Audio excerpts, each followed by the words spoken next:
Hey, hey, hey, good morning, everybody. Happy Friday. It is TGIF here in the faith room. Come on in, everybody. This is the day that the Lord hath made. I'm choosing to rejoice and I'm choosing to be glad in it. Good morning, everybody. Come on in here today. We made it.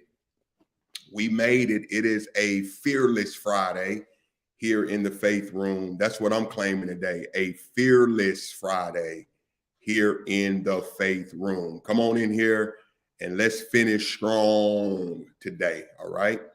Come on in, everybody. Good morning. Good morning to you and to everybody who's coming in this morning. Come on, greet somebody. And once you greet them, go ahead and declare your day. I'm declaring a fearless Friday, and I want you to do the same thing. And then you will tag and you will share. All right, let's go to work, y'all. Let's go and let's close the week out on a high note. All right. Good morning to everybody. Good morning. Good morning. Good morning to you and to everybody. Come on in here. No mess, no drama, and no stress. I hear you. Ruby Barnes, Ron Bell, Larisha Denise. Good to see y'all. Come on up in here. Let's go. Finish strong Friday. All right. Finish strong Friday.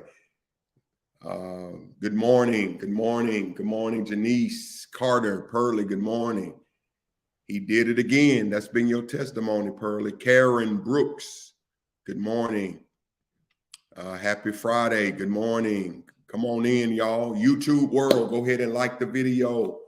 And then, of course, once you like it, if you've not subscribed to the Faith Room with Nate Stewart, go ahead and subscribe to that page. Turn your notifications on so that whenever we're live, that bell will let you know. All right. Mindy Scott, good morning to you.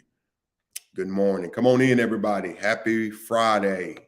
Fabulous Friday. I hear you. Fabulous. Ashley Porter. Good to see y'all. Come on in here, y'all. Let's go to work this morning. Good morning. Good morning. All right. Come on in here. Kim Fife, I see you. All right. Lady Rose, good morning. Good morning. Chadrick is in the building. What's up? Chad, I've been watching your preaching clips, dude. I hear you, Doc. I hear your voice changing on me, Doc. Man, keep up the good work. You know what, Chad? Not only are you closing, but you're giving good meat, man. Good meat makes its own gravy. So, but man, great job. Paris, good morning. Barbara Irvin, Kenesha, Marilyn Morris, good to see you. All right, y'all, let's go. Let's get some people up in the room. This is going to be a great panel discussion today here in the Faith Room. We're going to have a panel discussion today, and we're getting everybody in. Our co-host will be in shortly. It's a Fear Not for God's With Me Friday. Come on, Renee. I received that. What we scared of, believers? What we scared of? Not a thing. Come on. God's got us today. Let's go. Carolyn, good to see you.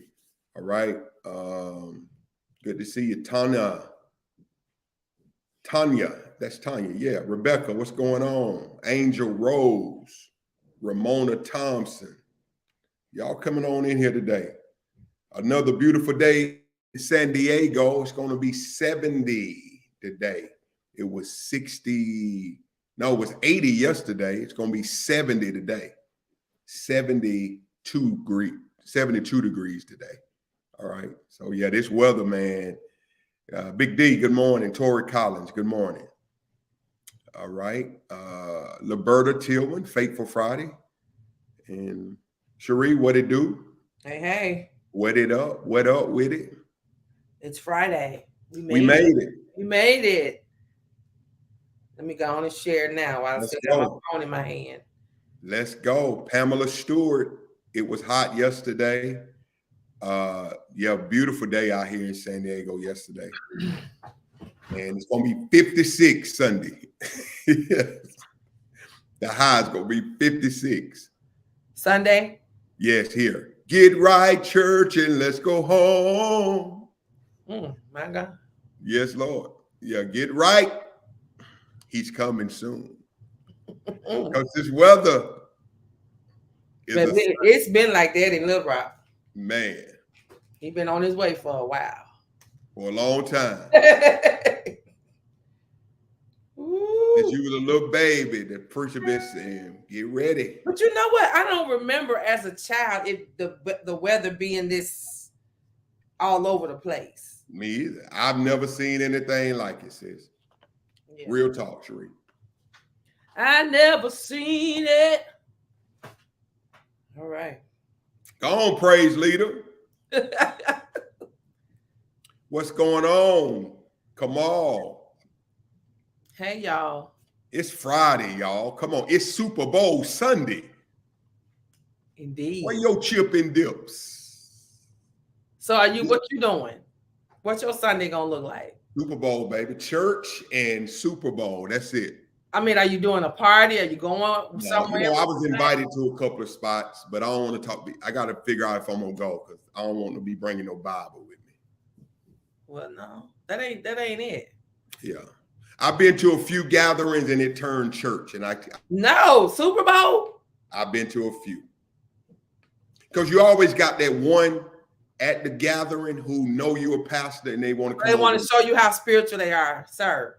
Sis, stop. I'm not here for it. You should have came to church today. Just let us be normal. Came to church today. Don't you just want to tell people, just let me be today. I just want to be Nate today. It's always, for me, when people just start singing out the blue. I have been in a store. One girl followed me, and she worked there. So when I came in, she started singing church song. So I was like, okay. Kept going, went down the aisle. Here she come, singing. I went to another. I was like, so is this girl gonna follow me all over this? Man, I can't do nothing for you. I don't own the record company. She trying to show herself. I don't have nowhere to put her. I mean, what you? Hey, we got a birthday. My armor bearer, Christopher Turner. Okay. Happy birthday to him. Happy birthday, Chris. Chris Turner. Y'all turn up, Chris. There it is. Happy birthday, Turner.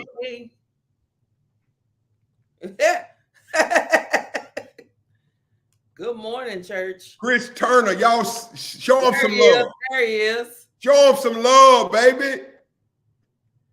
He got that look like he about to get in trouble today. Put that picture back up. He just got that. I'm about to get in some devilment. Come on, Chris. I love you, man. Happy birthday, brother. Yes, sir. Enjoy your day, man. You are a phenomenal brother. You are a picture of God's grace and mercy. God is using you, and you got my 6, man. And I appreciate you, brother. Every week you got me. So I appreciate you. AKA Suge, little brother. Suge, little brother? Yeah, Suge Knight. Okay. Everybody call him Baby Suge. Yeah, but happy birthday, man. Enjoy your day and live your life, man. Do something fun today. All right. Any other birthdays this weekend? Happy birthday to y'all. Or first timers. Or first timers. That's it. If you're a first timer, type in the number 1 and then let us know next to it, what city, what state you're representing here in the Faith Room today. All right. That's how we do that. Anyway, it's going to be a great day, y'all. Let's go. Let's go. What's your plan, Sheree, for the weekend? Super Bowl. I'm going to have it on probably, but I have a study group that night at 7.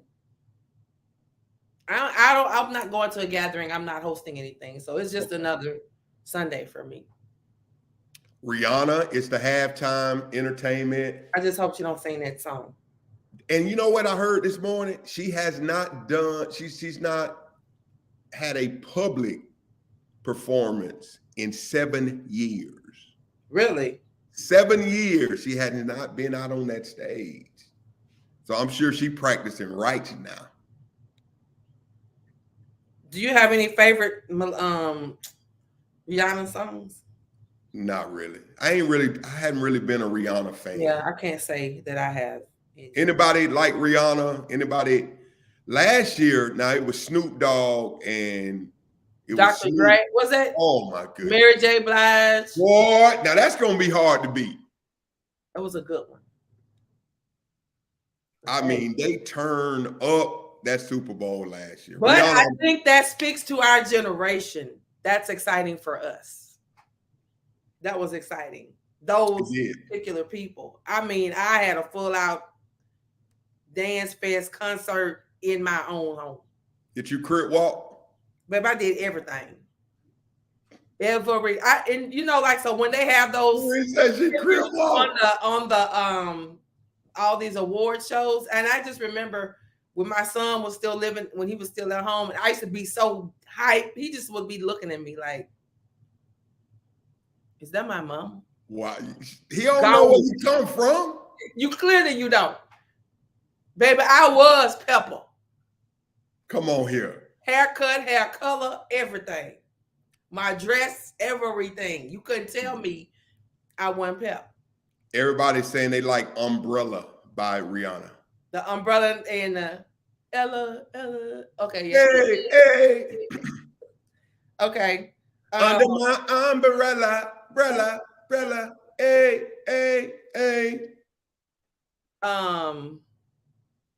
I know she's gonna sing word, that song. I don't know what she be singing. We got Deacon Brandon Powell in. Deke, we're sorry. God bless you, Deke.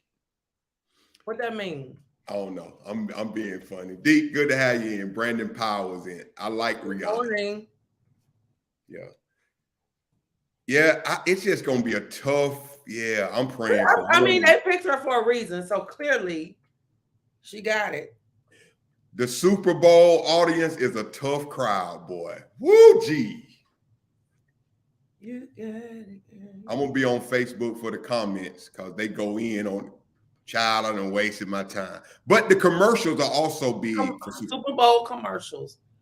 Yes. I remember when I was in college, that was watching the commercials was one of my assignments because advertising and PR was my minor, and so I had to watch all the commercials and do a report on I think at least 3 or 4 of them. Oh wow! Okay. Yeah. And cool deal. What techniques and strategies and all that kind of stuff that were used. I got you. Any Super Bowl plans for y'all? Anybody? What are y'all doing for the Super Bowl? Any parties? Any gatherings? What do y'all got up for? I'm gonna miss that. I'm the like gathering queen. Yeah, you like. Yeah, I love a get together, baby. So if someone calls you, would you be willing to go somewhere this weekend? I would, but after my little meeting or whatever. The class, okay. Eat. Somebody said. That's all I go for: to eat and the fellowship, because I'm not really paying attention. Yeah. That's what it's all Shirley about. Ralph is doing the Black National Anthem. That's gonna be interesting, because I don't have her as a singer. Oh, okay. But shit, they picked her. It would have been good to have a little baby on this show. I guess they got a little baby. You know, he popping right now. The baby, not the baby. I get all them babies tangled up. I'm not even trying to get in that conversation. Little baby, the baby, 6 babies, love, big baby, sister baby. He said 6 baby. Do we have any first timers in the room? If so, please type the number 1 and where you're watching from. Let's go. Where you're watching from. Oh, Regina. Okay, we missed it, Nate. Regina is from where? Or did she already type it? Because I don't think we said it. Yeah, we missed it, Gina. But we didn't ever say it. Maybe that's something Pearly just knows. I don't know. Everybody laughing at you about them babies. They say we get them babies get tangled up. Yeah. Somebody said they got a fellowship. A lot of people staying at the crib. Look like a San Diego local comedian is supposed to perform at the Super Bowl. All right. Turning up and touching down. Yeah, Norma's staying at home. Single Super Bowl. We should have did something, dog. But I don't know. The guys probably they wouldn't have come. It would have just been all us women. You probably would have got 2 or 3 to show up. Yeah, it ain't worth it. Who the fellas didn't invite? What you doing, Ned? It ain't worth it. Everybody go where you going. What you doing, Ned? Not a thing. I don't see. Okay, they're welcoming Regina, but I don't. Okay. Regina, where you watching from? I'm so sorry. Type it in again, Regina. But yeah, a lot of people like they're staying at home. Yeah. Y'all so boring. What's satanic, Melissa? Yeah, Melissa, help us out. If the Super Bowl satanic, we all going to hell because she's from Santa Rosa, California. Santa Rosa. I have no idea where that is. Okay. All right. Welcome, Regina, to the Faith Room. Regina? Yes, indeed. We're so glad to have you. I'm not sure how you were made aware of the Faith Room, but guess what? We're glad you were. And we believe that after today, you're probably going to come back again. You'll be back. You'll be back. As they said, it's in Northern California in the Bay Area. Okay. Okay. Home of them Golden State Warriors. Okay. Up there near San Francisco. That's one place I want to go, Cherie. San Francisco. I've never been. I don't think I've been to San Francisco either. Yeah. They say it's nice, cold, but nice. She said, I'll definitely be back. Come on. Already. Regina? All right. That's my sister. Well, Cherie, you want to shift to this question of the day? Because we got a good panel today. Yes. That I can see backstage. I'm gonna ask Miss Teddy scoot back a little bit. Get her right, girl. Camera, Miss Teddy. I don't know. I hope she can hear me. I don't know. It doesn't appear that she is. Okay. Well, we'll just fix it on the World Wide Web. On the World Wide Web. We get her in the room. Okay, let me get this cue of the day queued up and whatnot. What up? Tracy saying headed to some friends to watch the game. And what's that? Mirror. Baby, I can't see. I'm doing. Yeah, I'm just reading here. Okay. Some people say they drive into Arizona from here. But y'all be safe. How many hours is that? At least what? It's in Glendale. Is that like 6 hours? Okay. But you know what? Arizona State. That might be worth it. That ain't long. That's not far. It's not bad. With a good group with you. Yeah. All right. Oh, she said commercials. Okay. I don't know what she was talking about. Somebody put I'm gonna be going to chill and watch commercials. I'm trying to figure out mercy. Just say commercials. Quit all that. Oh. I just got it when you said that. I thought that was a place. They say 6 hours, Cherie. I think it's worth it. With a good group of friends. Now I wouldn't be going. A good group of not boring people. Yeah. All right, you ready? Let's go. Yo, Faith Room, what's mobbing, man?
Here we go. Since we're doing somewhat of an intergenerational show today, I have this question. If you were in charge of producing, hip hop just celebrated 50 years, right? So if you were in charge of producing 50th year hip hop celebration, what artists would you include? Which artist would you include? And list as many as you'd like. I may not be able to read all of them, but give me at least 3. Give me at least 3. Let's see. You are in charge of putting together the 50th year celebration of hip hop. And this is going to kind of show us where we all are. DJ Quick, Will Smith, KRS-One. Wow. E40, Snoop and Q. Okay. MC Light for sure. Man. DJ Quick. LL, Ron DMC, Angel Patterson. We got the same list. LL Cool J, Ron DMC, Salt and Pepper. I gotta put Will Smith on there. I gotta put the Beastie Boys. Gotta put MC Light. New Edition is not hip hop, Precious. Troop. No, Troop ain't either. Hip hop. Dr. Dre, Tupac. Look, okay. Hip hop, that means rap. Y'all, stop it. Somebody said true. They saying Luther. Y'all, maybe I didn't communicate clearly. Hip hop. Oh, funny boy. Hip hop. Day and night, that's all I do. I would have to add the Sugar Hill Gang, the originators, if you will. I said a hip hop. A hippie to the hippity hip hop. It don't stop but rock it to the bang bang boogie it up the boogie to the rhythm of the boogie the beat. Hey, Kid and Play, The Roots, Biz Markie, LL Cool J, Queen Latifah. Ooh, ladies first. Tupac. Ooh. Okay, Tupac, Ice Cube, Dougie Fresh for sure. Slick Rick the Ruler. Give me a Slick Rick song. Lottie Dottie. What you mean? There you go. DMX. DMX. Queen. Yes, for real, Will Smith. Don't y'all play, don't because y'all mad at him right now. Will Smith, parents just don't understand. Summertime. Don't do my boy. That's old school. Okay? Come on, Big now. Daddy Kane. Big Daddy Kane, for sure. Let's see what else they saying. Too Short, we can't leave him out. Eric B and Rakim. That's old. Jay-Z got to be in here. Roxanne Shante. Come on, Kalisha. Ricky Beezy, MC Light, Biggie, Dougie Fresh, Jay-Z, the Fat Boys. The Fat Boys are back. And you know they can never be whacked. The Fat Boys are back. You the Fat Boys. Okay, Tupac, Hologram, Master P and No Limit, Fresh Prince, MC Hammer, Too Short, LL Cool J, Salt Pepper, MC Light. And that would be all across, that would pull all across all versions of hip hop. Dre, we gotta get Dre in there. Beastie Boys again. Nas is, I like Nas. Yeah. Kool Moe Dee, Father MC. Heavy D. Yeah. Rest in peace. What's the guy that would always wear the nose? Oh, what's it? Do the Humpty Hump. Hey, the Humpty Hump. Come on. Get you the underground. Get the underground. People say you're Humpty. You're really funny looking. That's all right, because I keep things cooking. You stare, you grin, you're constantly trying to compare me, but can't get me. Okay, Grandmaster Flash, Curtis Blow. Y'all got me going way back, Yolanda. Okay, I'm trying to see. X-Clan, I'm not sure. I don't know X-Clan. Nipsey Hussle, Snoop Dogg and the Baby. Dougie Fresh, MC Light, Sugar Hill. Y'all getting Big Daddy Kane. Y'all got me going back to Humpty, boy. The Humpty dance is your do the hump. Come on, Sheree. Do me, baby. Do the Humpty hump. Do the Humpty hump. Oh, do me, baby. Do the Humpty hump. Do the Humpty hump. Come on, y'all. Okay, Kwame. Remember Kwame with the polka dot? And the color right here. That's when is that when colors start coming out with Kwame? That's why I did it right there in that one spot. Right. And the fellas used to start doing it too. Buster. Can't understand what he's saying. They saying Shadrick said Will Smith don't make the cut. He makes my cut. This is my show. He throwing a lot of shade on Will today. I'm the producer of my show. Don't invite him to yours. He gonna be on mine. If she, this is her 50th party now. So now. special the brat. Okay. Triple OGs, Ludacris, Lil Wayne. What about Eminem? He's a lyricist. See y'all. Hold on. We got a guess. Where? Sheree, hold on. We got a guess. Don't get us shut down. Plies want to say something. No.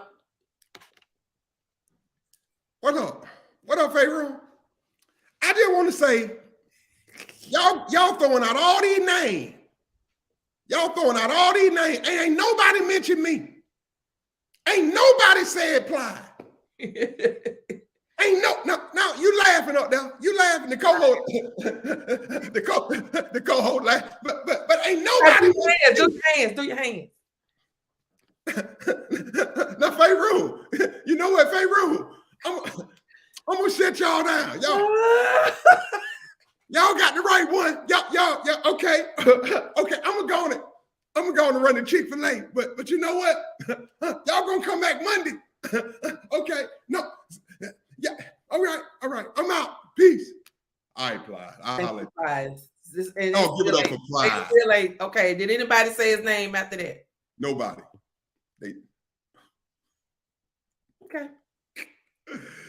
Plies give me motivation, y'all. I'm sorry. I never been a Plies as an artist fan. I just like his Instagram posts.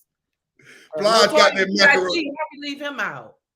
Listen, Plies went to Chick-fil-A and got some of that macaroni and cheese. He said, now Chick-fil-A, it's somebody back there black cooking that macaroni and cheese. I told you somebody back there named Florine. Look at that cheese. Sheree, look at that cheese. It's too much cheese in here. Good mac and cheese. Boy, that dude there. Listen, y'all, Ply you out of depression. Let me tell you now. Yeah. That boy is a nut. All right, Sheree, let's get this show going here. All right. Rob Bass. What was that song, the Rob Bass? I don't know. I can't remember. One hit wonder. Yeah. But it was a hit. Yeah, you're right. And I can't remember it. But I knew it. Mac 10, Dub C. Pastor Watson throwing some names out. Yes, I see him. What's up, Watson? Reem said it takes two. Yeah, it takes two to make a thing go right. It takes two to make it out of sight. See, I'm trying to do I'm trying to do all of that and say never mind. Anyway, Sheree, do me a big favor. Jay-Z, Vincent, Jay-Z. Miss Teddy, back up off your camera a bit. I don't know. We about to bring you in, Miss Teddy. Teddy. Can't hear me, I don't guess. She's not moving. But you're gonna get it right. So I was trying listen, y'all, we're going to do we're gonna have a powerful discussion today. We're bringing in multiple generations today. And I have the co-host kind of setting all this up once we get started because she does this. I mean, she's done panels with her young adults and all that. So Sheree gonna set it up because I'll be them butchered 15 things. But anyway, we're happy that these individuals have decided to come in. We have right here from San Diego, California, a powerful young emerging leader in the church, in the kingdom, in the community. Y'all give it up for Elder Andrew Brooks, who's the founder of the River Experience. Yeah. There he is, Drew. Hey, y'all. I'm so glad to be here. What's up? Good morning. Andrew Brooks, Good morning. proud Hampton graduate. Yes, sir. Very proud. Class of 2019, QTX. Come on, Yes, you sir. gotta say it. Yeah. Andrew Brooks, you're gonna hear his just a powerful young man, powerful voice. You'll hear from him in a minute. And then y'all, Cherie and I were connected with her sister back in Little Rock, St. Mark. When I was there, of course, she was I call her Mom Teddy because she just embraced me like a mama. Teddy Johnson is in the building, y'all. Let's see. We're gonna get her right. We're gonna get her right. Here we go. Boomers. Boomers, baby. What? No, Miss Teddy, it's just black now. But I'm looking at her. Man, did she freeze? Miss Teddy. There she is. Miss Teddy. Can you hear us? It's not gonna work. Miss Teddy. Yeah. You can hear me? Can y'all hear me? Yes. She froze. I can hear you. Okay, I'm gonna take you out. Hold on. I'm gonna take you out and we'll bring you back in. You hear me? Yeah. We'll see in a minute. Okay. Yeah. I don't think that's gonna work today, Cherie. But we'll bring her back if we need to. Okay. Welcome, Drew. What's going on, man? What's up for the Super Bowl with you, man? What you got going? I'll be hanging out with my pops. So I think that's a good day for fathers and sons to do a little something. So yes. I'm gonna get a chance to hang out with him. I'm mad my Giants aren't in there, but it's all good. So I'm gonna watch it. 2 black quarterbacks, so I'm excited about that. So I'm either way, we're in good hands. So I think it's gonna be a good game. Yeah, it's gonna be a good game. Yeah. We're gonna try this one more time, Drew. Hold on. Okay. Yeah, Cherie, we're gonna keep rolling. Go ahead and set up the show. We're gonna have a good conversation with Elder Brooks. And again, if we need to bring and continue this next week to get another perspective, we will. So okay, or we can just do it from the comments. But what I want to do first, so we're entitling this conversation today, since we're talking about he said, she said, clearing up any misunderstandings. We wanted to have a conversation, a cross-generational conversation, to clear up any misunderstandings amongst generations, because let's just be truthful and honest, there are many, and we tend to talk at each other much of the time, but not a lot of times do we sit down and talk with each other to kind of understand why we do and think the way we do. But first, Nate, can I just take an inventory of the room real quick? Sure, absolutely. Okay, so what I want to do is identify who's in the comments. And so first, we're going to start with our baby boomers. If you were born between 1946 and 1964, raise your hand in the chat. Raise your hand in the chat. Baby boomers, 1946 to 1964. Let's see how many we got in here. Let's go. All right. Lady Rose. Okay, I see. We got some. Here we go. I'm not going to try to call y'all names. We'll try to get Ruby Barnes. Mm-hmm. Pastor Watson, Lavelle Mayers, Regina Horn, Lydia Cooper, Valerie Bridges, Karen Brooks, Barbara Irving, Charles Gooden, Ramona Thompson, Diane Miller, Vanessa Jackson, Charles Gooden, right there at the edge. Rwana Jones, Yolanda Phillips, Janice Carter. Okay. They have been here today. Here. Andrea the Voice. Okay. All right. So we have a good representation of the boomers. Let's see if Miss Teddy is ready to come back. Now, next, how many of you are Gen Xers? That means you were born between 1965 and 1980. Whoop, whoop, whoop, whoop. We up in this mug. Let's see how many we got in the room. Gen X. Gen X, raise your hand. Okay. Let's see. All right. We got Pam Richardson, Jay Ski, Carla Sims, Kim Fife, Keisha Terry, Delilah, Mindy, Natasha, Norma, Michelle, Shimmy Shim, Carlita, Kim, Lily, Lady Inez, Tori Collins, Kanisha, Terry Hunter, Pearlie, Shanice Perry, Herman Anthony, Mignon. Man. Lay Reed, Evelyn Shirley, Sheila Gray. Man. Cardwell, Tamia, I'm sorry, Lisa Crawley, Angel Patterson. Wow. We in here. We up We up in in the here. building. We in here.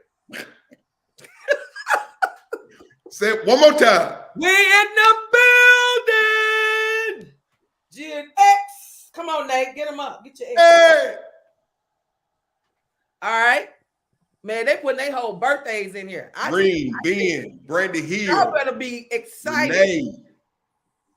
We in here. They in the Okay. building. So we know Gen X is represented well. Now, how many millennials do we have in here? That means you were born between 1981 and 1996. Millennials, make some noise. Let's go. See. Let's The see. millennials. Let's see. Gen X still firing off. Yeah.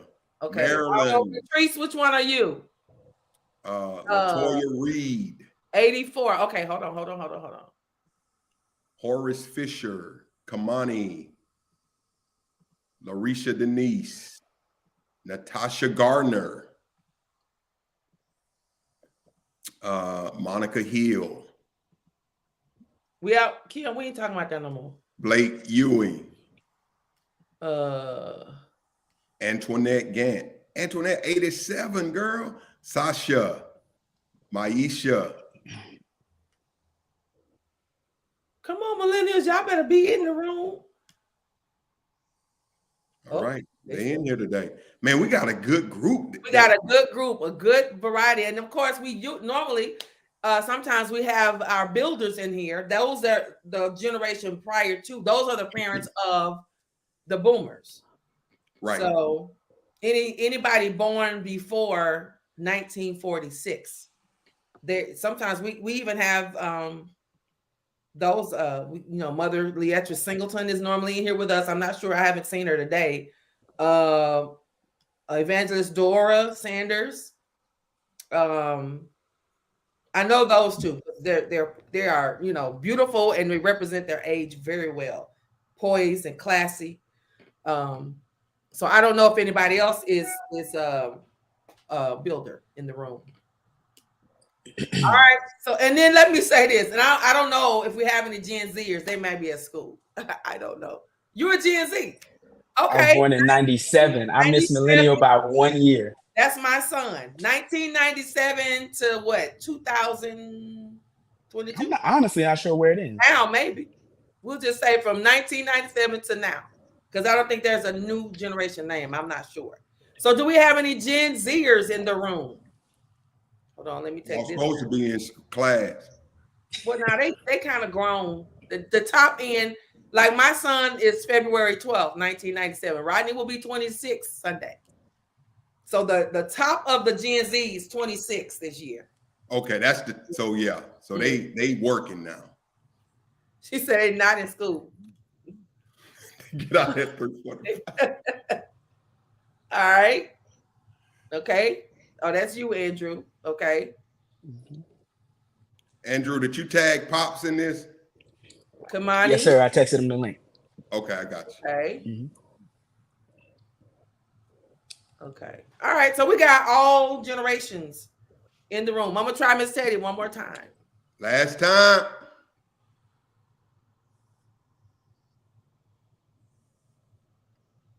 I'm looking at her. Yeah, it's not that way. We'll try it next time. Okay. All right, good deal. All right, Cherie, let's set up the conversation today, sis. It's gonna be good. Okay. And so, like I stated, we just want to have conversation with each other. And those of you, so we wanted to have the boomers represented on the screen. However, it looks like it's not working. Right. Typical baby boomer stuff. Typical baby boomer stuff. But y'all can represent in the comments, your points of view or whatever. We're just gonna have banter back and forth. And we came out. So I'm gonna ask, I guess, the first question to my little brother here, Andrew, since he's a Gen Zer. Yes. What do you think? What would you say is one of the most one of the areas of being most misunderstood in your perspective based on your generation from other generations? One thing that I see a lot is that we don't love God. That's what we think. Yep, that we don't love God because it seems as though because we've changed the method, Mhm. people feel as though we've forsaken the message. Wow. And Wow, dude. that's not necessarily the case. The truth is, what drew you to Christ may not be the same thing that's going to draw me. Okay. And so it's going to take something different in 2023 than what it took in 1985 to draw someone to Christ. And so I think our methods have changed, but because we married them in the church, the moment we change them, we feel as though all hell is breaking loose. And so, we're seen as rebellious and we're seen as stiff neck and don't want to listen to anyone, when the truth is we're just getting to God the way we know how. And Okay. so I think if we could be a little bit more open-minded on the fact that we're all centered around the same message, it's just that your method may be a little bit different than mine, but we haven't forsaken the message at all. Okay. So same message, different method. And I will agree that we do have to be a little bit more open. Yeah. What drew you to Christ, or it's not going it may or may not, just depends on who raised you and what and what you've been exposed to. It may or may not draw or work. And so when we talk about, and we always blame the millennials and Gen Xers for this great exodus in the church, but could it be that Gen Xers and boomers and beyond, sometimes we're so rigid and we're not willing to change our method? I believe, because like I work at our church, we have a multi-generation. We got 5 generations at our church. So I have to know how to appeal to the boomers and beyond, and the Gen Xers, the Gen Z, and everybody. So that means I got to know Jesus Keeping It Across. I got to know Amazing Grace.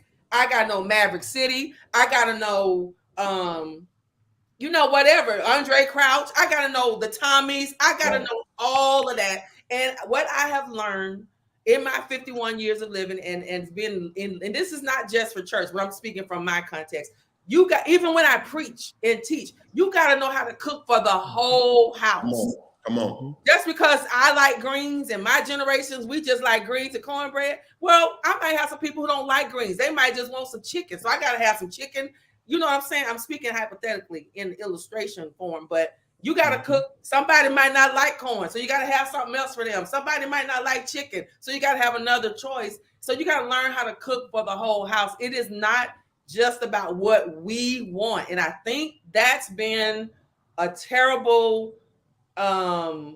example that we have shown, Nate. And I don't know how many of you all agree from our generation. But here's the thing, he said that we think they're rebellious. I think every generation has gone through that. Every generation has been called rebellious by the prior generation. Absolutely. Yeah. I like what he said. Methods are changing, but the message is the same. And I think that's what caught me. They love Jesus. Jesus is the reason. Jesus is hope. Jesus is the way. But the message or the method of getting people to Christ changes. So that's good, Drew. Yes, sir. That's good. And people in the comments says Kurt Franklin is a prime example of how to evolve with the times and reach all gens. Yeah, Kurt did change with the time. I mean, even if you look at Bishop Jakes, the greatest preacher that probably we've ever seen outside of biblical times, and his church, the aesthetic has changed. Even his style of preaching has changed. He's more of a teacher now. He's not going to kill himself as much as he used to, in his younger days. We're not getting, MegaFest TD Jakes every week like we used to. You may get a TED Talk Bishop Jakes on Wednesday. You may get a different Bishop Jakes on Sunday, but he's still effective. And so I think we have examples all around us of how to evolve, but keeping the message the center of attention. That's good. That's good. Let's keep it pushing. That's good, Drew. God's word never changes. In my opinion, sometimes the message has changed these days. Some leaders and pastors try to appeal to what they know people want to hear rather than just speak the plain gospel truth. And that's a baby boomer.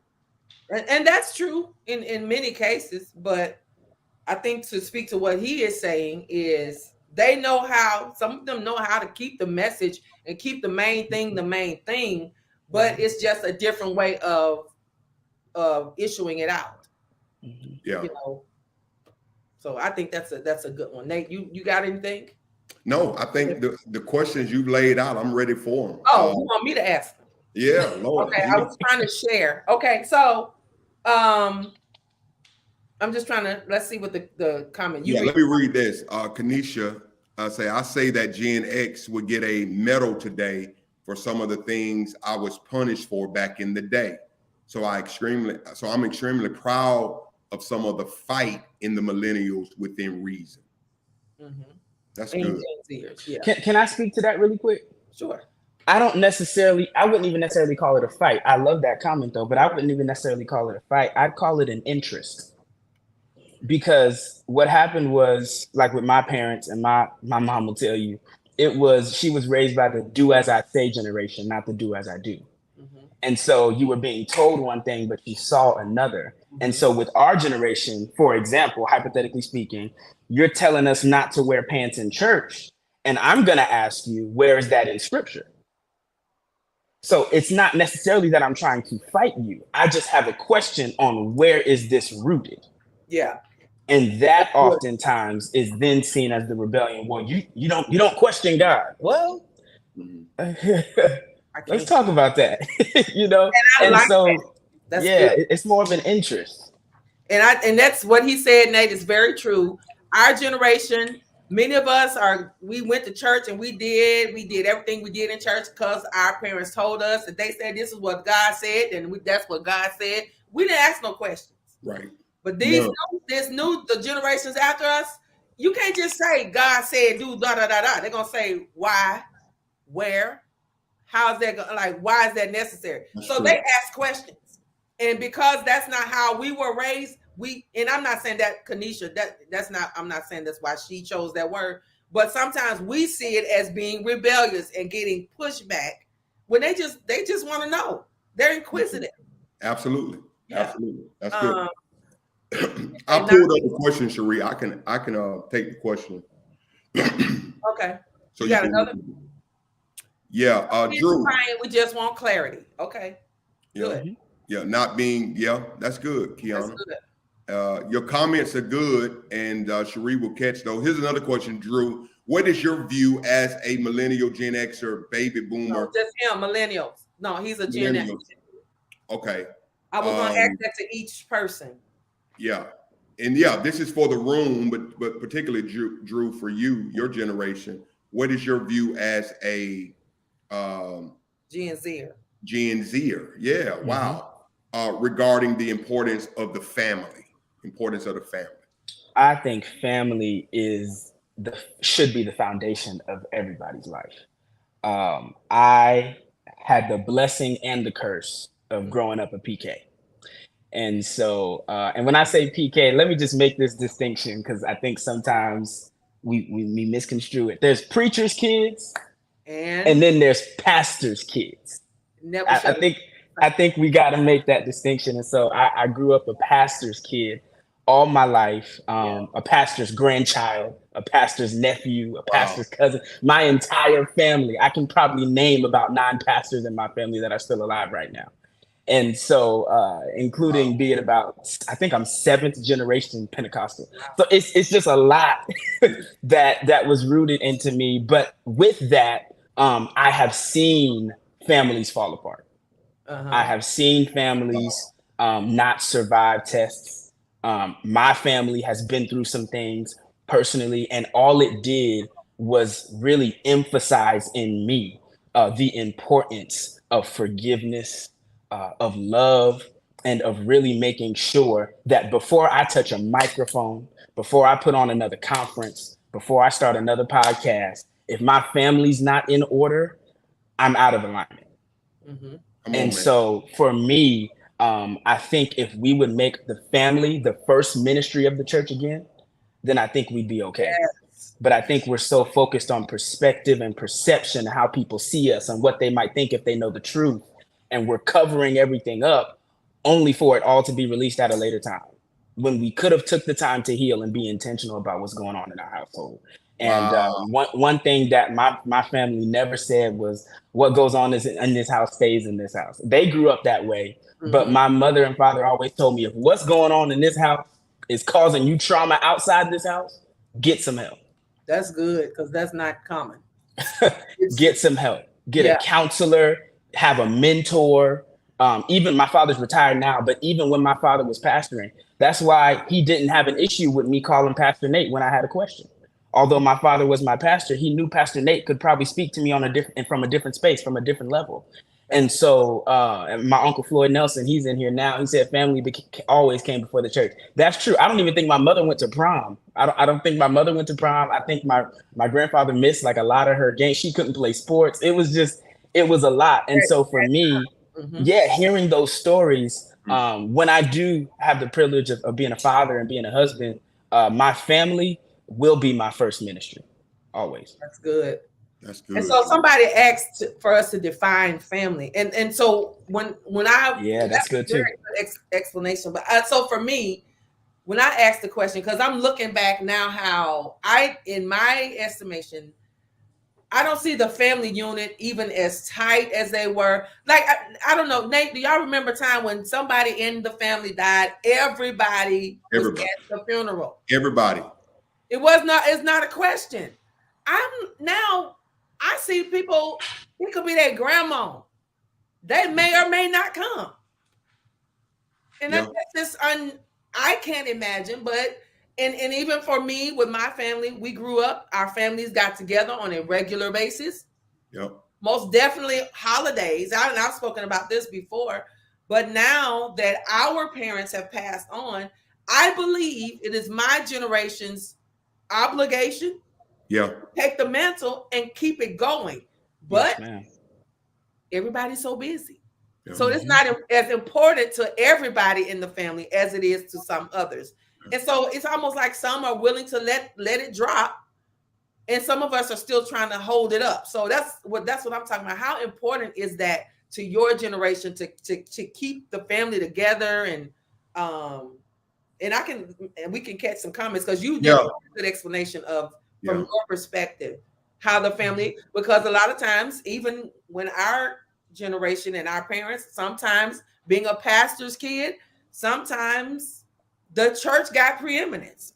Yeah. If you're about to sit down and eat and somebody from the church call and say so-and-so died or so-and-so sick. Yeah. Well, sometimes we have to, okay, I got to go and see about brother so-and-so. That's true. You know what I'm Absolutely. saying? So because and to hear Gen Zer talk like this is encouraging about the future of the family. Because you know, I think, Cherie, too, when the patriarchs pass on, that happened in my family. When our grandmother passed, Drew, you know, we did have an aunt. I'll take that back, because I do have a couple of aunts trying to keep trying. It's hard. It's like but trying to keep the family tight. But everybody is. I was out in Georgia the other week, and I was right in front of one of my relatives. I didn't even know him. Oh, wow. Because of the disconnect. Yeah. And we used to have those gatherings. And so who's going to take the mantle? I think that's the question, to keep family dynamic together. So that's a great point. So you want to catch some comments? Somebody, Jamal Neville said my brother didn't even show up. So it's just like, it's not, for whatever the reason is, when we were coming up, there would have not been a reason that I don't come. Even if I'm mad, I'm gonna come mad. I might show out, but I'm coming. Absolutely. So I don't know. So the definition of family, did we define that? Like, how would we define? No, I didn't. I just said what it was from what I was thinking when I came up with the question. You can define it if you'd like. Well, no, it's a question to the room, and I think everybody's context is different. Correct. For me, I was always told, and this is what I used to hear growing up, Drew. If you didn't grow up with a mother and a father in the home, you were a dysfunctional family. Yep. That your family was dysfunctional because it wasn't mother father, right? Mhm. I didn't grow up with a mother father. I grew up with my mom, my grandmother, my aunt, and my grandfather. That was my home dynamic. But I didn't have a dysfunctional family. Not at all. My Correct. family was very functional, very intentional about my relationship with God, my walk, my integrity, all of that. So I define family, whatever unit, it could be single family, whatever unit that makes up your context. If you're a single mother, you have children, that's your family, and you have the responsibility to care, nurture, whatever the dynamic is. And because some people say all the time, I want a family one day. And so, and again, this is my perspective. Well, look, if you have, if you're a single parent, that's your family. And then of course, if you have no kids, you do have a family. You have a family. And so I think we ought to take care of the context, nurture the context, y'all, that we're in right now, whatever family dynamic that may be. And so hopefully that. And it's not like it used to be, as Cherie said. It's not like, and I'm gonna read Kanisha's, but so like from my context, and even like what you just said before, how we grew up around our cousins and spending the night with each other and at grandma's house or whatever. My Rodney, that generation, they don't know each other like that. Right. They so don't. Our kids don't know, they don't have the same relationship with their cousins that we had with our first cousins. Absolutely. And I think I don't know. So Kanisha says what we learned is when the elders passed, some of us only wanted to see them and not those toxic aunts and uncles. So when the elders passed or moved on, no one wanted to be around them anymore, those other people anymore. That was one side of my family's issue. The other side. So one side of the family didn't want to fool the other side. We will be together this weekend at the family home, but it's almost like, so I'm only here because so-and-so here. But now that they passed away, I don't have a reason to come. Wow. That's good. Miss Teddy is in the building. Yay, finally. You're in here. Yes. And Miss Teddy, we're just talking about, we have multiple generations represented in the faith room today. So we're talking about the dynamics of understanding from Gen Zers, Gen Xers, baby boomers, millennials. So we're just having a conversation. Elder Brooks is right here in San Diego with us. And of course, serving in ministry, founder of the River Experience, him and his sister Drea, so proud of them. And so we're just kind of pushing the conversation. Cherie, anything else before we move on? Just was going to read John Todd. I call it a changing of the guards. Teach what we have been taught. And that's been my endeavor. I believe I'm the Joseph, one of them, Joseph of my family, to make sure that we stay connected.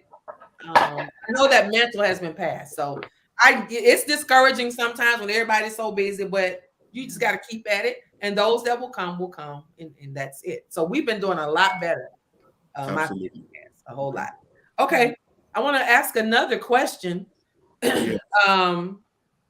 How important is work ethic to your generation? I'm going to pitch that to Miss Teddy as a boomer. How important is having a work ethic? Because it varies from generation to generation. It can be different. That's true. I've been keeping up. I've been able to hear, even though y'all couldn't see me, I could still hear everything. But no, work ethic is, oh my God, it is number one for my generation. My dad had a saying. He said, if you don't do it right the first time, make time to do it again. Okay. Now, my dad was not only a pastor, but he was also a World War II Korea veteran. So we had that military aspect, and then we had I'm the preacher, I'm the pastor, and the daddy aspect going on. So it was no doubt that if you're going to do it right. I remember one time I left one fork with just a little bit of food on it when I washed dishes. I had to wash every piece of silverware in the kitchen. Wow. But it taught me a lesson. It taught me to make sure everything is clean before you put it up. That way you don't have to do this again. Wow, that's good. That's Okay. good. That's good. Yeah, That's called a bout lesson. that was about lesson. So yeah, work ethic is key. And but that's just 1954, that generation. Mhm. There was no plan about it. Okay, so Nate, would you speak on the behalf of Gen X? And we'll get comments as well. How important do you think work ethic is for our generation? I think it's very important, growing up. And I think I think it's context, how you're raised. People assume because Drew, I was a single, I was an only child, that I was spoiled. And people see my work ethic now. You need to slow down. You need to rest. But the work ethic instilled in me was from my mother and my grandmother and my grandfather. I had to go and rake yards. I had to go and cut the grass. All right. You want to go buy that? All right. That you see Miss Lily leaves, go ask her, can you rake them? Come on, Nate. So my work ethic was created from the home. And they taught me that. And I could remember a lot of times when I needed something, I knew my family had it, my grandfather, but they taught me that you go try to get half. Mm-hmm. You go work for half. That's it, Cherie, and I'll get you the other half. But what they were teaching me was, son, as we leave you, and this is so important, man, because they used to say, and I didn't understand it, we're not going to be with you forever. Mm-hmm.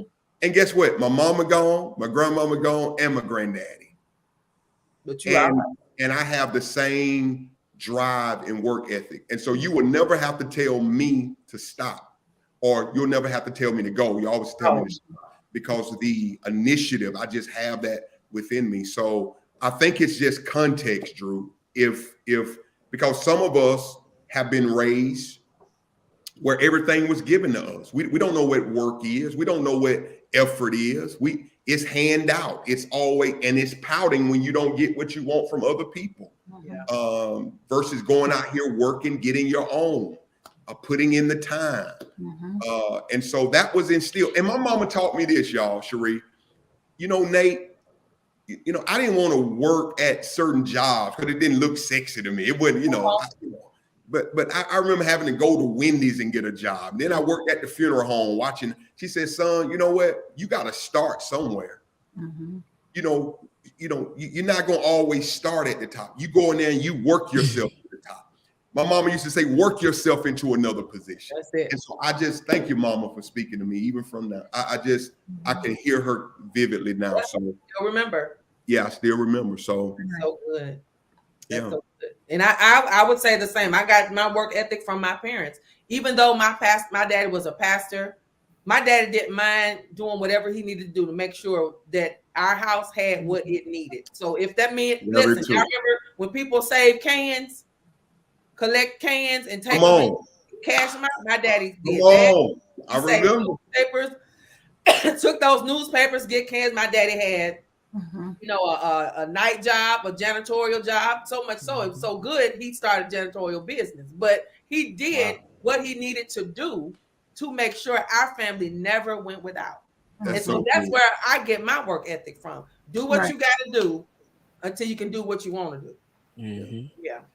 And I've seen, so I'm going to come to you, Andrew. I've seen a few comments, and these are some of the ways the generations before you perceive millennials and Gen Zers, and it's been stated before the comment, like y'all go to work, and if it ain't fun, or if it don't meet, like, I don't like this, y'all will just walk off and quit.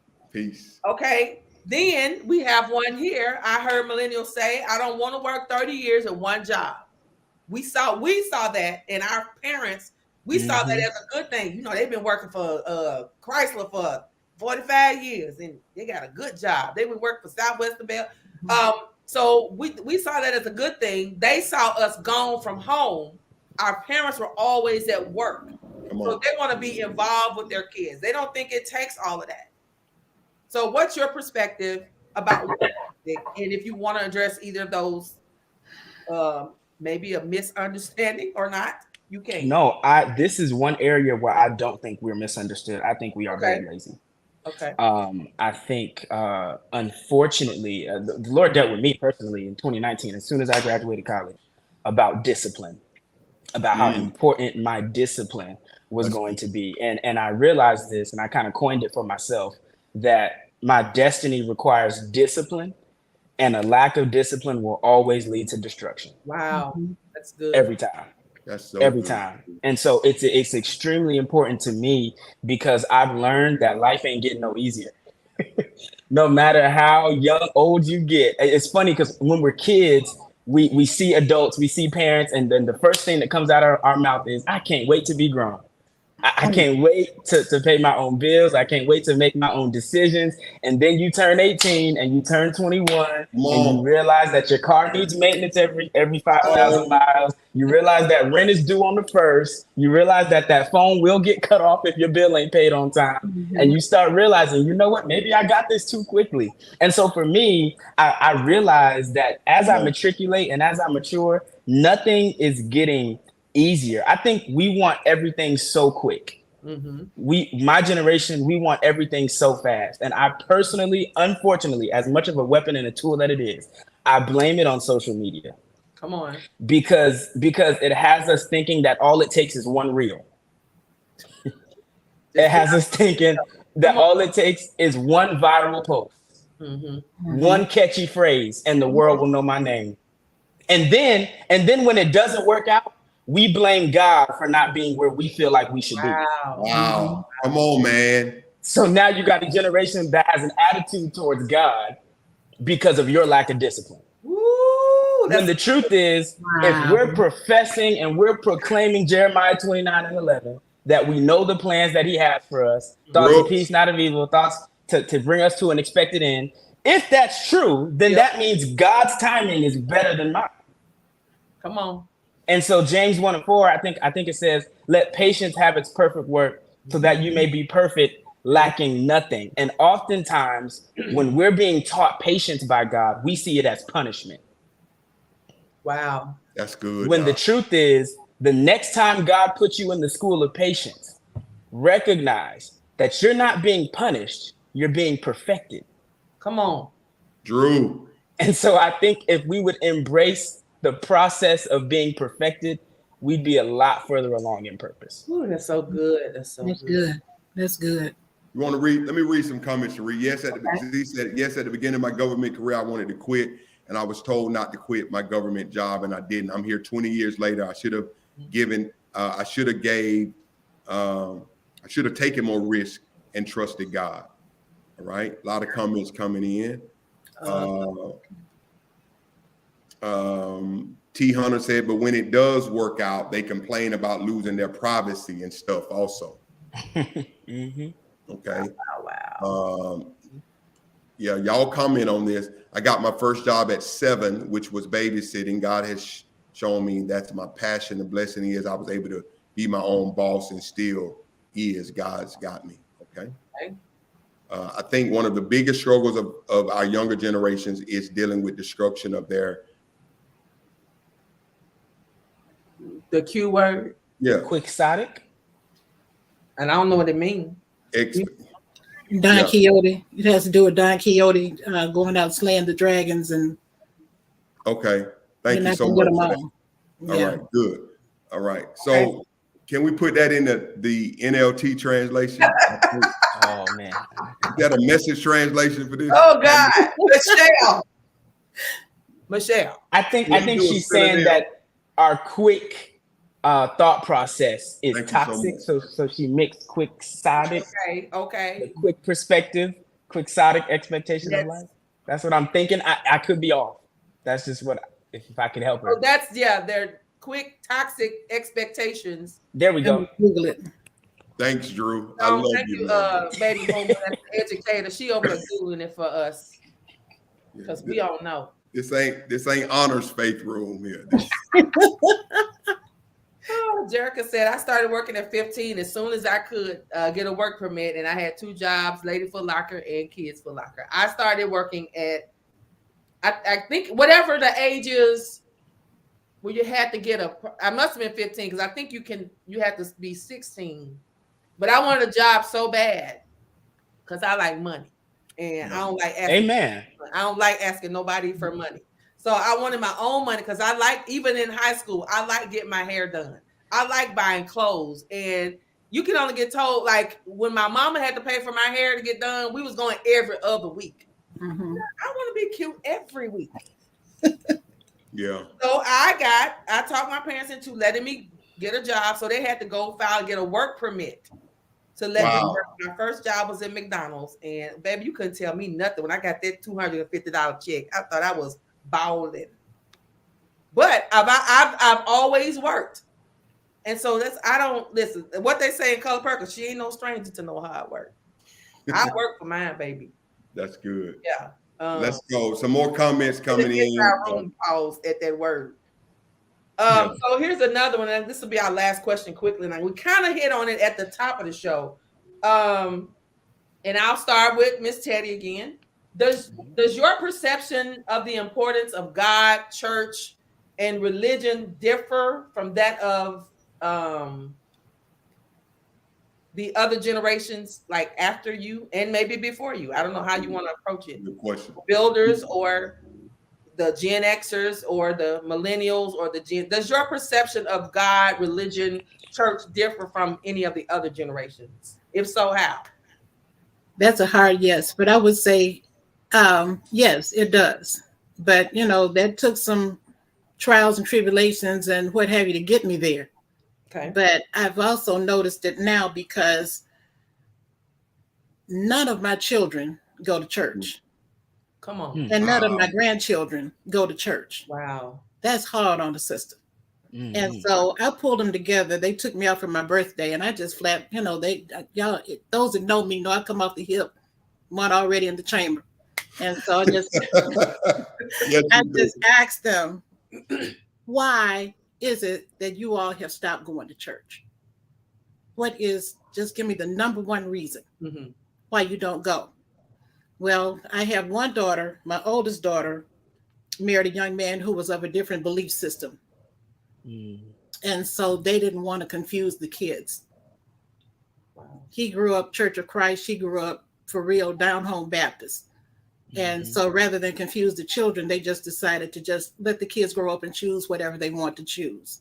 Wow. I'm like, oops, that was not on my bingo card, honey, because there's so much stuff out here. Do you really want them? No, but I would drag some of them. If they come over here to spend the night with me, put some church clothes in that suitcase because they're going to church with grandma. Wow. Period. So the older three did get some taste of it, and I can see that now. But the other ones, they have no clue. They have no clue. So, when they would come over, the ones that come over here to spend the weekend with me, I got my computer on during the pandemic, and you're going to hear church. If you don't go, you're still going to hear. Come on. You're going to learn, and you're going to find out. And then I found out that some of them follow me on, they can get messages on Messenger and then Instagram. So if you look at my Instagram, everything that I put on my stories, every scripture that's on my stories is going to feed over into their Instagram. So directly or indirectly, grandma's going to make sure that you're going to get some word. And then my 90-year-old mother is also in the background. Because every night at 9 o'clock, and my mother has never been on time for nothing ever. But every night at 9 o'clock sharp, she's on that phone. We're going to read a scripture, a chapter. Wow. We're going to have a song. Sometimes she'll get on the piano and sing it herself. And we're going to take turns praying. Every night. So it's going to bleed down. It's going to bleed down. And I just keep those kids covered in prayer that they will get it. That's good. So now let me say this. I heard something in that, and that was very good. So today versus then, you mentioned church clothes. Boy, that's a word. That's a term. Yeah, What is that today? Okay. So again, that's the difference in generations. Some generations, I had this conversation with women at my church, the cross generation, and some of them felt like if you ain't got the hat, sis, if you ain't gonna come in there with no hat in a suit with rhinestones and stockings, and you ain't dressed. Or sir, if you ain't got a suit and tie on, you know, my daddy is from the generation, he ain't going in church without a jacket on. Like, he hated if he ain't got no tie. You know, all that, child, what? I'm getting in there. Listen, I'd have preached in a hoodie, I'd have preached in a dress, I'd have preached in long skirts, short ones, blue jeans, short hair. So all of this, like how I look today, child, they would be like, girl, Jezebel, come down. Well, this is me, you know. So church clothes, and put some church clothes in. So do y'all see where I'm going with this? Absolutely. So, like, what if they just got some clothes? Can they not go to church? It's elder, as long as it was something that could be washed and ironed, they could bring jeans, t-shirt, you know, because I don't put those stipulations. I was that mama that would be up all night making a dress and making sure the lace on the socks and the dress all matched up, and the ribbons and everything, all the bows and all that were going to be with it. I drove 15 miles one time just to find some tights that would match a dress I had made for my daughter. Crazy. And then, you know, I grew up in that generation where you couldn't wear no sleeves. Oh, no. You had to have sleeves, and that dress better be below your knees just a little bit. Oh, man. And, you know, there was just so many, and then all the undergarments had to be in place. So, some of that I still hold on to. Yeah. I'm not going to be, especially if I got to lead worship or preach, I'm not going to have my arms out. I'm just not. And I'm mindful of how because I'm on stage so much, I'm mindful of how I dress. I'm not going to be putting on no real tight clothes. You know, just some stuff is common sense to me based on my context. But my arms started waving on two. Right, my arm, because I move my arms too much, and it just be too much chicken wings flying on stage. So wow. So yeah, but that's a few generations had a perceived way that you should come to church. And then when this new age came in, where you can wear whatever you come, what we used to name it as "come as you are." And, you know, there was a whole fight about that. That ain't what they mean. That ain't okay, whatever. But I'm so glad that we're not so locked into how you look as much. You know, because then people used to also use that as a way to say, well, I don't have that or this, so I can't come to church. Right. I ain't got no suit. We kind of took that excuse away.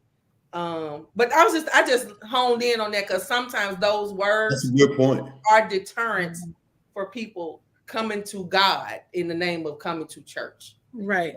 Let me get Drew, Shereen. I have a thought on this from my perspective. Okay. Drew, go ahead, man, because I really want to hear a Gen Zer share. And you and the millennials are right there together, I believe. So go ahead, man, and speak for your generation. Yeah, so I mean, Pastor Cherie kind of hit on it too, and so did Sister Teddy here. She mentioned that you know, they were drugged to church. My mom talks to me about this all the time. Come hell or high water, she was gonna be in church. My mother slept in churches. My mother took naps in churches. My mother did homework on the back pew. She came from practice. Like, everything was church. And I think when my generation came around, they had a lot of parents that weren't necessarily bringing their children. They gave them the choice. Hey, do you want to stay home this Sunday? Do you want to just sit and watch football this Sunday? Are you tired? You know, whatever the case may be, which is fine. But I think the only element that we missed is, from what we see as Gen Z, we see that our parents, our grandparents, the testimonies we hear is that you worship God, you love God because he pays your bills, because he turned it around, he changed your story. It's everything about what God can do for you. And this generation, we're so educated, we can do for ourselves. Those same things.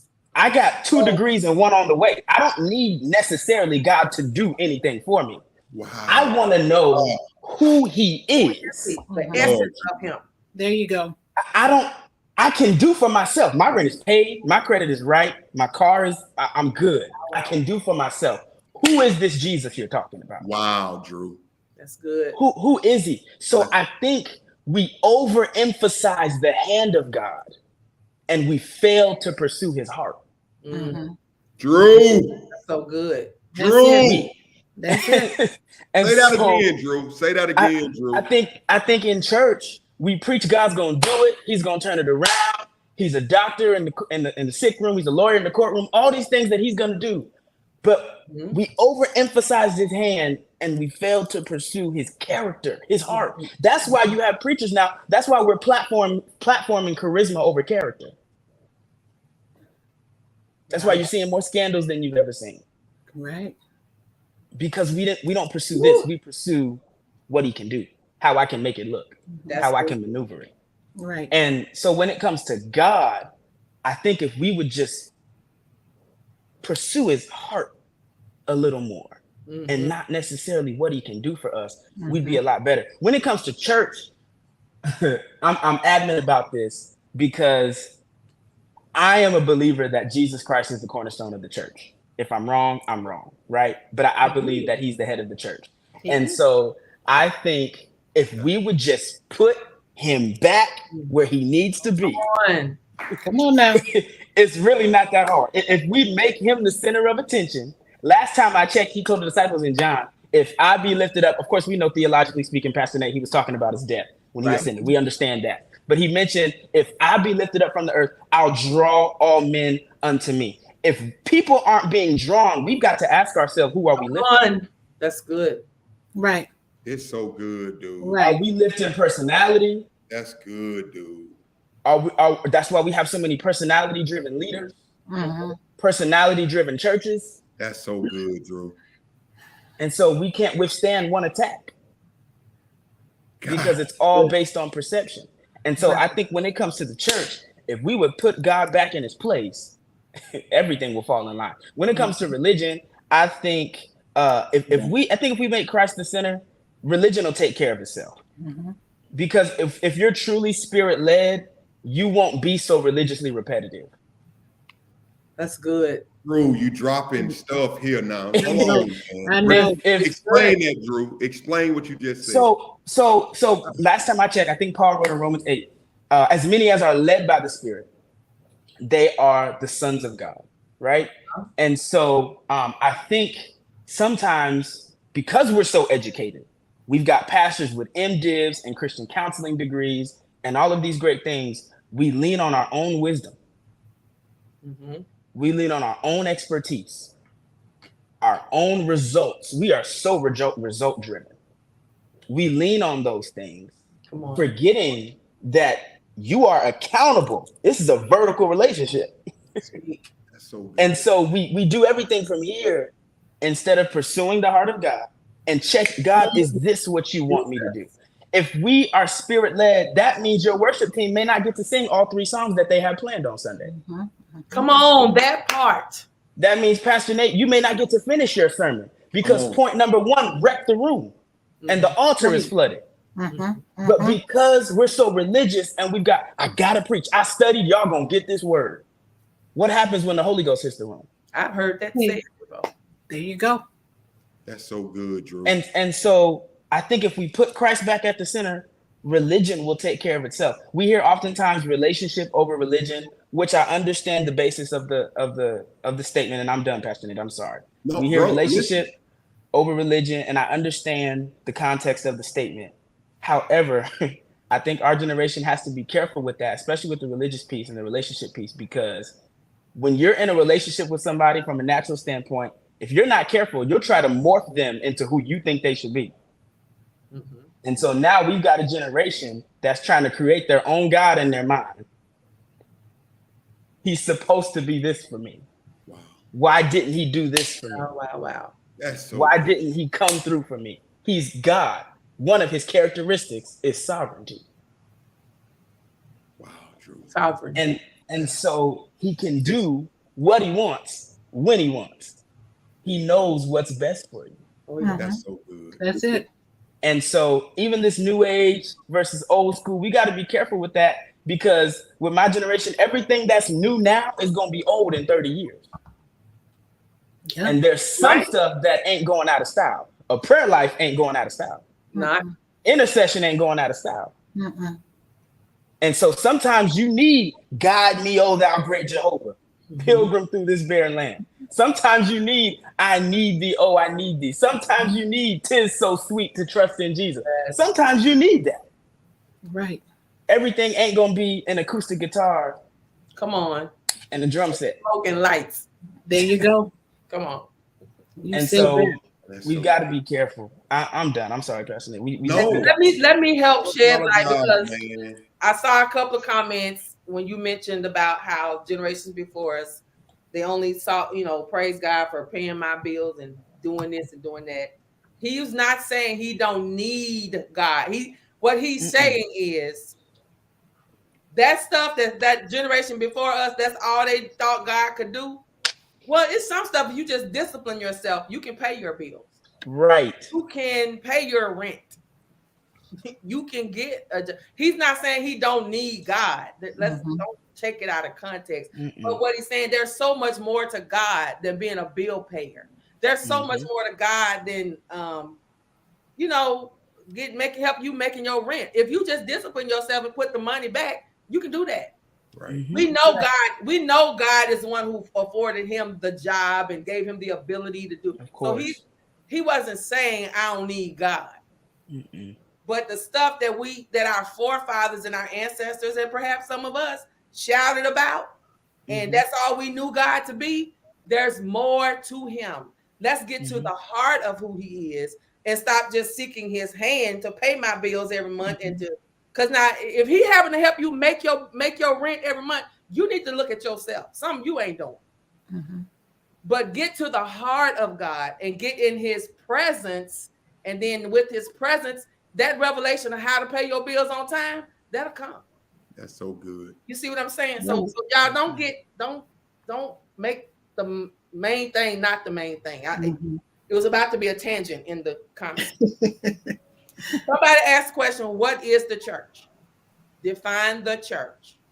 And the church was the ecclesia. It's a body. And our pastor just talked about this Wednesday, because we got this thing now. I am the church. I ain't got to go to No, you can't be the church by yourself. The church is a group of believers, a group of people. And my pastor said, I don't care how fat and big you get, you ain't gonna never be a group.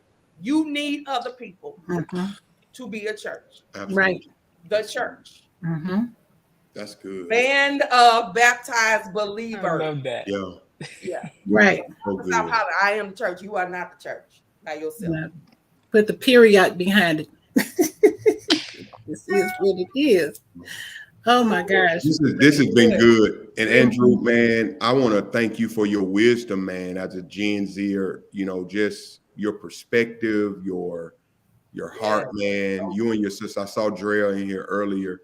And then Mom Teddy, thank you for your time, even through the technical issues. But, one of the things I'll say, Drew, and if y'all got to go, y'all go on and log off, but, we got to go too. But I think one of the things from the seat I'm in, and I think I could speak from, not just being, my generation, but even speaking as a pastor, it is I think one of the most difficult seasons now in pastors' lives, because here's the question around the table: how do we reach Gen Zers? How do we reach millennials? That's been the question. That's what I get all the time. A lot of churches are not multi-generational. It stopped, at a certain, the baby boomers. And of course you got, older congregations, and the grandkids are gone. They don't want to fool with it anymore, So for me, I think my perspective has changed to this, because I think we've been so driven at getting people to a building. And Drew, you so said it, man, versus trying to get people into a relationship. We're so driven at how many showed up in the building versus do you have a relationship? And I think it drives everything. And I think we've said that getting people in a place with God, where it's a personal connection with God, whether that's a small group or a Sunday worship service or a Starbucks meeting. Do you know Jesus? Do you know that he loves you? And I believe that will birth a desire and passion to get in his presence. But I think we're so driven at getting people to a building, getting people to a location, and we're not driven on personal relationship. That's number one. For me, I learned this at St. Mark, and I've adapted this to my church, Drew, at Greater Light. It is the most difficult thing that I'm ever, and I deal with it every day. Cherie, and Bishop Arnold taught me this. I put our church in numerical order, Drew. We have 1, 2s, and 3s. Ones are those who are church. They grew up in church. They know church. Touch your neighbor, tell your neighbor, God is good. They know how to fill in the blanks. They know church. They're ones. They had to go. The 2s are those who kind of, they've been in church. They're not committed to ministry, but they show up. They're going to sit in the back. They're not going to bother anybody. They're going to still go do their thing, but they're there. They're in the presence. They're in worship.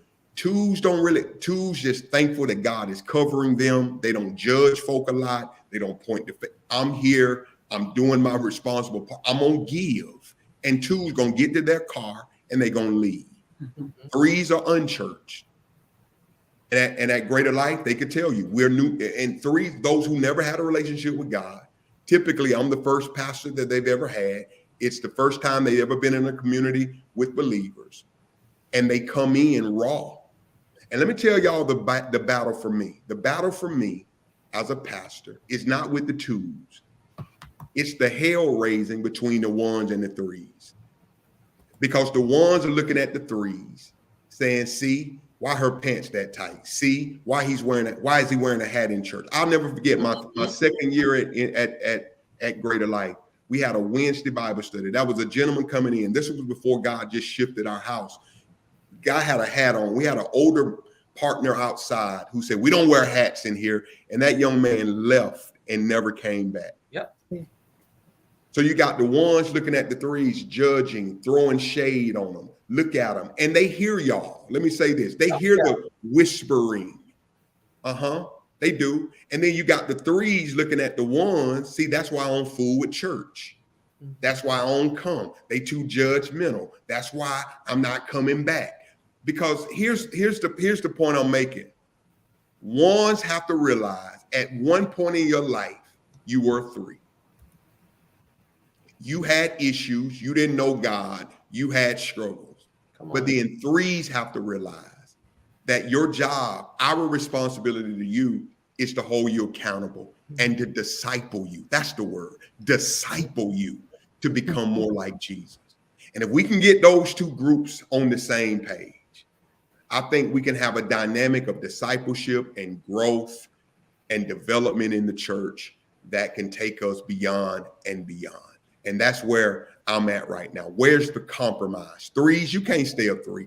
Find somebody. That's why the Bible says older teach the young. Older men teach the young men. There's accountability, but then there's also 1s. There's compassion, there's grace, there's understanding to those people who are trying to get closer to Christ. Yeah. And if 1s can stop being so judgmental and put your stones down. I know she deserves to die. She was caught in the act. Put your stones down. Before Jesus writes on the ground and I don't know what he wrote, but let's say he starts writing, telling the stuff that you used to do. That's what I have. That's the battle for me. That's the battle for most senior pastors. How to get everybody on the same page without running people away. All right. But here's the thing, personal relationship. Drew, you want to talk about that, man? And I'm going to turn it over to Cherie. Man, can you talk to somebody today who they're just hurt. They're lost. They're confused, man. Just talk to the room about the hope that Jesus gives all of us, regardless of what your generation is. And then, Cherie, I'm going to let you have the final words.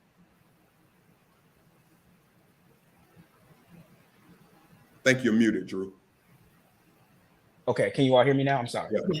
Okay, perfect. I believe that the hymnist was right when he said, "Blessed assurance, Jesus is mine." Oh, what a foretaste of glory divine. I think the assurance that we have in Christ, hear me out.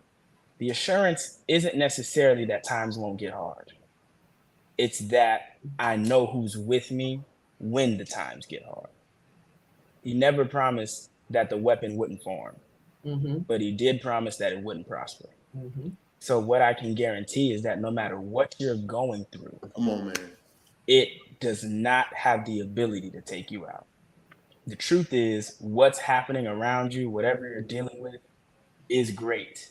But that's why it says in the word that greater is he that is in you than he that is in the world. And I think if you would just find yourself in a space, humble yourself, admit to yourself, I don't have all the answers. That's I don't good. have it figured out. I don't know what's going on. I got more questions than answers. If you would submit yourself to the process and timing of God and run to him, then you'll really have the testimony that the name of the Lord really is a strong tower. Yes, yes, yes. And the righteous can run in and be safe.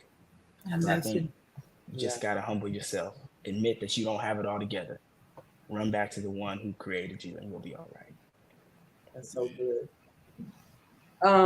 Somebody said let Miss Teddy speak, and so I'll say what I'm gonna say. Let her say something, and then Pastor Nate, I'll give it back to you really quickly. I just want us to know this has been a rich discussion, and it was. I thought it was so important for us to do that because in church and even beyond church, in families, at work, we don't talk to each other. We talk at each other. We Come on, talk Cherie. about each other Come on, based Cherie. on how we were raised. You know, Nate, when we were first talking about this, remember I brought up and I was like, I don't know if I want to say it because I want them to take it wrong. But like Gen X, we were the first generation where our parents started going to work and leaving us at home, you know, until they get home. You make sure that meat thawed out. You don't let nobody in the house. And so we just kind of grew up knowing how to make it happen. And so when the next generation it came and everything was a trigger, everything was trauma. The first thing they did was run to a therapist. We had a hard time embracing that at first. Come on. Why? Because we grew up knowing how to make it happen. Come on. That chicken out and thought I'd get in that kitchen and make it do what it do. But when we start having conversations, that's when we understood, you know, therapy ain't so bad. I ain't really got to work this hard. But that's how I grew up because of what my mom and daddy showed me. And they did that based on their parents who grew up knowing the Great Depression and money was tight. You got to make it happen. Do what you got to do.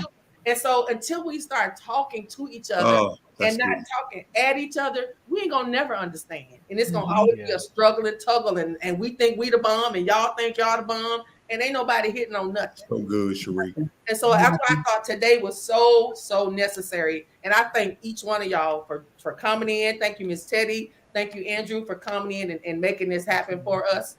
And so, Miss Teddy, what final words would you have quickly? And then we'll pitch it back to Pastor Nate. Okay, very quickly. First of all, I found the definition for quixotic. It means exceedingly idealistic, unrealistic, and impractical. Wow, thank you. Thank you so much. Okay, and then that being said, listening to you, Elder Cherie, I am the oldest girl in a family of 6. Okay. So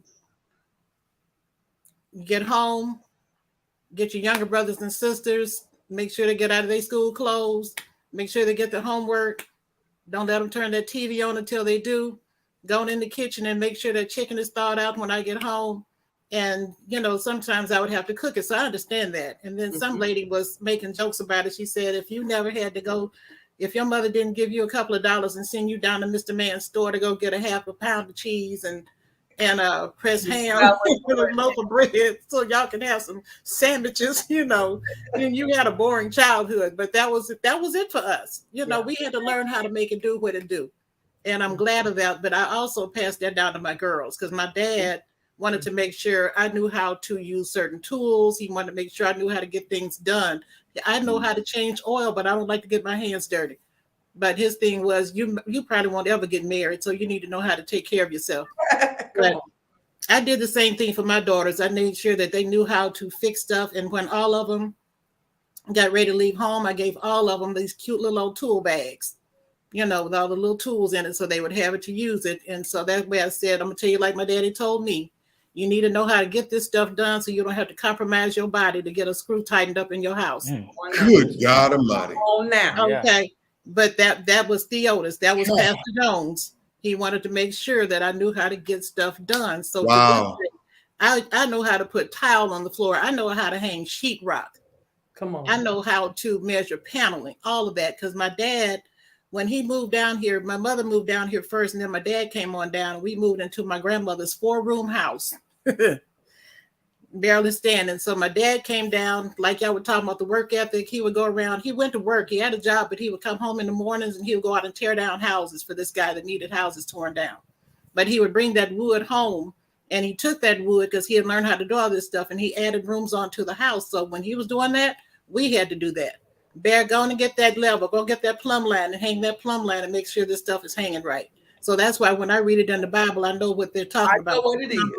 That's good. Got to hang straight, so that was some of the work ethic that was put into me. But I'm, work with these Gen X. Y'all know I taught school for a long time. You did. And I taught at a hood school. So I had to know how to talk to those babies and how to make things make sense for themselves. Yeah. And, not try to cram it down their throats. You don't have to do it because I want you to do it. I want you to do it because you want to. But that's the mindset you have to have. And so same thing with talking about the Lord. I'm not going to cram this down your throat, but I'm just going to throw this at you. And you can, mull it around in your mouth and marinate it. And then, when you get ready to, if you want some more, then I can help you out with that. But it's just knowing how to, you can't teach them if you can't reach them. That's good. That's good. Period. Yeah. Period. Well, this has been great, y'all. Cherie, listen, y'all. It's Friday. We sow on Fridays. We give debt-free conference. We're headed to Atlanta. Yes. This is our second conference. Last year, we packed out the One Body Christian Church, and we believe God is going to do greater things. May 25th through the 27th, we're at the House of Hope Atlanta. That is the host site. We're believing debt-free. We had debt freedom last year. We're going to have debt freedom this year. May 25th through the 27th. On Fridays, we ask everybody to sow into this. $10 was last year. This year, we're doing $20 every Friday. And everything that you sow go into this debt-free conference. It helps with covering all the costs. We always have been integral with your gifts. We give you checks and balances of everything that you give. Cherie and I don't even oversee our cash apps. We have a team of people who cover this for us. And so we're going to stand before God with clean hands and a pure heart. And so we want you to sow so that these monies can go. This team can put these monies to these areas of expenses that we have for this conference. Andrew Brooks is also leading a movement, y'all, the River Experience. I would dare not log off without him sharing about how you can follow the River Experience. And we appreciate what it's already doing in our community, in the church. So Drew, how can they follow you and the River Experience, man? You and Drew. Yeah, so the River Experience is on Facebook and Instagram. It's just that, the River Experience. You'll see it. You'll see this. Yes, ma'am. You'll see this little logo right here. So very simple. You can find it on Instagram and Facebook. And we're just glad. We just want to bring the heart of my generation. We just want to make sure that it's turned in the right direction.